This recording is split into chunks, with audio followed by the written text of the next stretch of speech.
আসসালামু আলাইকুম প্রিয় শিক্ষার্থী।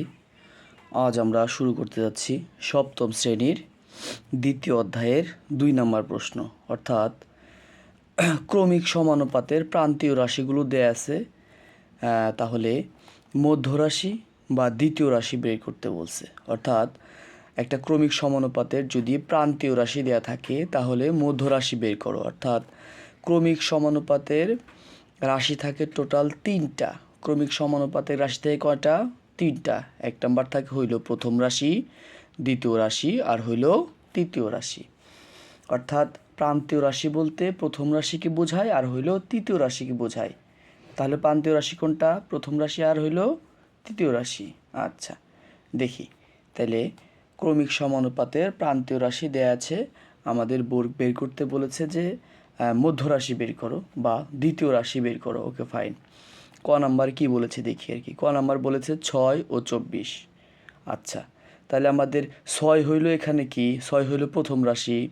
প্রান্তীয় রাশি মানে প্রান্তীয় রাশি কয়টা? 2টা। একটা হলো প্রথম রাশি আর একটা হলো তৃতীয় রাশি। তাহলে 6 হইল এখানে কি রাশি? 6 হইল আমাদের প্রথম রাশি। আর 24 হইল আমাদের তৃতীয় রাশি। অর্থাৎ প্রথম রাশি আর তৃতীয় রাশি দেয়া আছে। বের করতে বলছে আমাদের মধ্য রাশি। ওকে, ফাইন। তাহলে আমাদের কোন রাশিটা দেয়া নাই? মধ্য রাশি দেয়া নাই। অর্থাৎ যেই রাশিটা আমাদের দেয়া নাই সেই রাশিটা আমাদের ধরে নিতে হবে। তাহলে যে রাশি দেয়া না সেটা আমার কি করতে হবে? ধরে নিতে হবে। তাহলে মনে করি বা ধরি মধ্যরাশিকে ক ধরেছি। চাইলে তুমি যা ইচ্ছা তাই ধরতে পারো। আমরা ক ধরেছি এখানে। তাইলে এই ক্রমিক সমানুপাতের মধ্যরাশি বের করার একটা সুন্দর একটা সূত্র আছে। তাহলে আমরা জানি ক্রমিক সমানুপাতের মধ্যরাশি বের করার একটা সূত্র হইল মধ্যরাশি স্কয়ার ইকুয়াল প্রথম রাশি গুণন হইল তৃতীয় রাশি। তাহলে মধ্যরাশি বের করার সূত্রটা কি? মধ্যরাশি স্কয়ার ইকুয়াল প্রথম রাশি ইন্টু তৃতীয় রাশি। অর্থাৎ তাহলে মধ্যরাশি কি ধরেছিলাম? ক ধরেছিলাম। এই ক ধরেছিলাম হলো মধ্যরাশি। অর্থাৎ মধ্যরাশির পরিবর্তে আমি ক বসিয়েছি। এই যে মধ্যরাশির পরিবর্তে কটা বসিয়ে দিয়েছি। মধ্যরাশির উপরে কে ছিল? স্কয়ার, আমি দিয়েছি স্কয়ার হয়েছে। প্রথম রাশি কোনটা? এই যে 6, এই 6টা এখানে বসিয়েছি। তৃতীয় রাশি কোনটা? তৃতীয় রাশি 24, এই 24 বসিয়েছি। ওকে, ফাইন। তাহলে 6 আর 24 গুণ করলে কত হয়? 144। ওকে, ফাইন। তাইলে আমার লাগবে কার মান? লাগবে হলো মধ্যরাশি অর্থাৎ কয়ের মান। এখানে আমার আছে কিসের মান? ক স্কোয়ারের মান। তার মানে স্কোয়ার তো রাখা যাবে না, অর্থাৎ স্কোয়ারটাকে ওই পাশে দেওয়া লাগবে। অর্থাৎ স্কোয়ারটা যখন এক পাশ থেকে অন্য পাশে চলে যাবে তখন রুট হবে। অর্থাৎ এই কর উপর স্কোয়ার আছে, স্কোয়ারটাকে এই পাশে নিয়ে আসলাম মানে রুট হয়ে গেল। 144-এর উপর রুট, অর্থাৎ 144-এর উপর রুট করলে হইল আমার 12। অর্থাৎ আমি কয়ের মান পেলাম 12। তার মানে হইল মধ্যরাশির মান পাইলাম হইল 12। তাহলে নির্ণয় ক্রমিক সমানুপাতিক কী হইল? ক্রমিক সমানুপাতিক লেখে কীভাবে? দেখো, প্রথম রাশি অনুপাত দ্বিতীয় রাশি সমানুপাত দ্বিতীয় রাশি অনুপাত তৃতীয় রাশি। তাহলে ক্রমিক সমানুপাতিক লেখে কীভাবে? প্রথম রাশি অনুপাত দ্বিতীয় রাশি, আবার দ্বিতীয় রাশি সমানুপাত প্রথম রাশি অনুপাত দ্বিতীয় রাশি সমানুপাত দ্বিতীয় রাশি অনুপাত তৃতীয় রাশি, এইভাবে লেখে। তাহলে আমার এটা আশা করি ক নাম্বার বুঝতে পারছি। ক নাম্বারটা দেখার চেষ্টা করি। একেবারে দেখো আমার দেওয়া আছে কত? 25 আর 81। তাহলে আমার প্রান্তীয় রাশি দেওয়া আছে মানে 25, অর্থাৎ প্রথম রাশি আর হলো তৃতীয় রাশি দেওয়া আছে। তাহলে মনে করি মধ্যরাশি ক। তাহলে আমরা জানি ক্রমিক সমানুপাতের মধ্যরাশি স্কোয়ার ইকুয়াল কী হবে? প্রথম রাশি ইন্টু তৃতীয় রাশি। এখানে মধ্যরাশি ধরছিল ক, লিখলাম ক স্কোয়ার।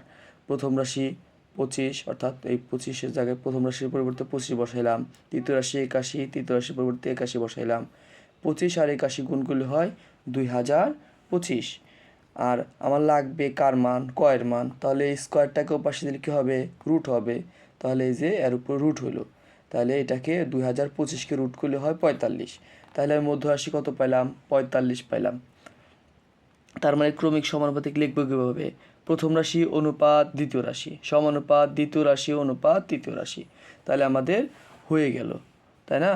আমাদের ক এবং খ আশা করি সকলেই বুঝতে পারছি। এখন আমরা দেখি গ নাম্বারে কি বলছে। আচ্ছা, ওকে, ফাইন। গ নাম্বার দেখার চেষ্টা করি। আচ্ছা, গ নাম্বার বলেছে যে এই যে 16 এবং প্রান্তীয় রাশিগুলো কী দিয়ে আছে? 16 আর 49। তাহলে আমার মধ্যরাশি ধরতে হবে। ধরে নিয়ে মধ্যরাশি ধরি মধ্যরাশি বা মনে করি মধ্যরাশি ক। তাহলে আমরা জানি ক্রমিক সমানুপাতের মধ্যরাশি ইকুয়াল কী হবে, মধ্যরাশি স্কোয়ার ইকুয়াল প্রথম রাশি ইন্টু তৃতীয় রাশি। তাহলে প্রান্তীয় রাশি কী দিয়ে আছে, প্রথমটা আছে 16, প্রথমের পরিবর্তে 16, তৃতীয় রাশি কত আছে 49, এই 49টা বসাইলাম, তৃতীয় রাশির পরিবর্তে 49, 16 আর 49 গুণ করলে হয় 784।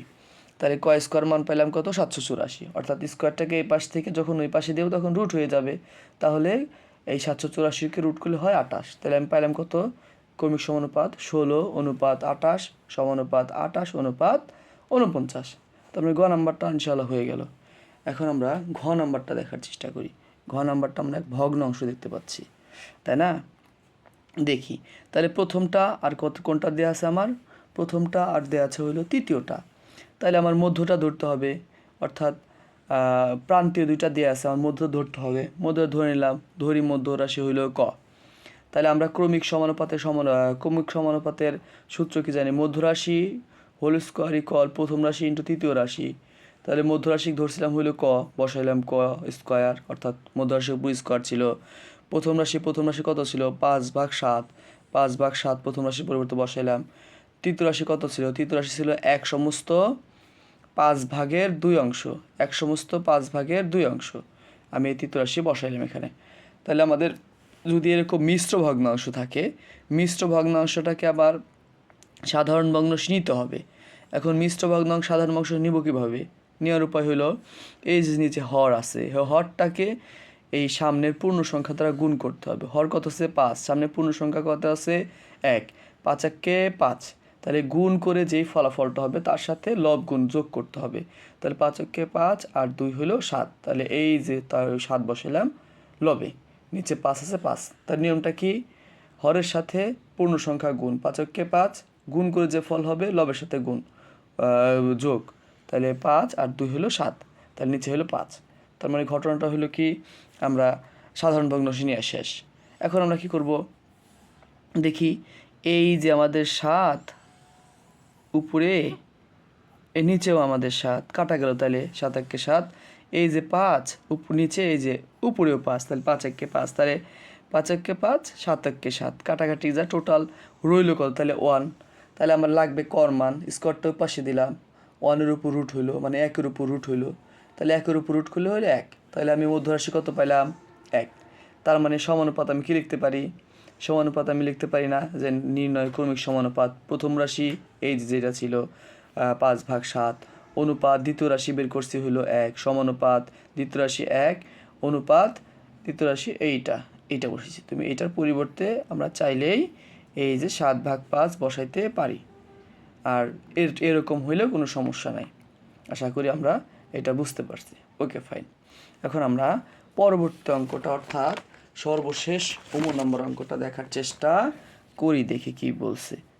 আচ্ছা ওকে ফাইন, দেখো 15 নম্বর কী বলছে। এখানে আমরা দশমিক কলা দেখতে পাচ্ছি, তাই না?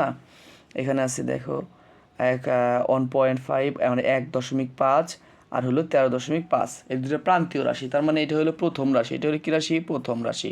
আর এটা হলো কী রাশি, তৃতীয় রাশি। বের করতে বলছে কি, মধ্যরাশি। তাহলে মধ্যরাশি দেয়া না, এটা ধরে নিলাম, ধরি মধ্যরাশি হইল ক। তাহলে আমরা জানি ক্রমিক সমানুপাত মধ্যরাশি স্কোয়ার ইকুয়াল প্রথম রাশি ইন্টু তৃতীয় রাশি। এখানে প্রথম রাশি কত ছিল 1.5 বসাইলাম, তৃতীয় রাশি কত ছিল 13.5 বসাইলাম। তাহলে 1.5 আর 13.5 গুণ করলে হলো 20.5। আমার লাগবে কার মান, ক এর মান। তাহলে কর উপরে কি আছে স্কোয়ার, স্কোয়ারটাকে এই পাশ থেকে যখন এই পাশে দিয়ে দেবো রুট হয়ে যাবে, তা রুট হয়েছে। তাহলে রুট হইলে এই 20.25কে রুট করলে আমার হইল 4.5।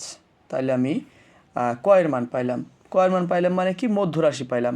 তাহলে মধ্যরাশিটা আমি বসাই, দেখো তাহলে নির্ণয় ক্রমিক সমানুপাত কত হবে, প্রথম রাশি কত 1.5 অনুপাত দ্বিতীয় রাশি এই যে পাইছি, অর্থাৎ 4.5 সমানুপাত দ্বিতীয় রাশি 4.5 অনুপাত আমাদের কি তৃতীয় রাশি 13.5।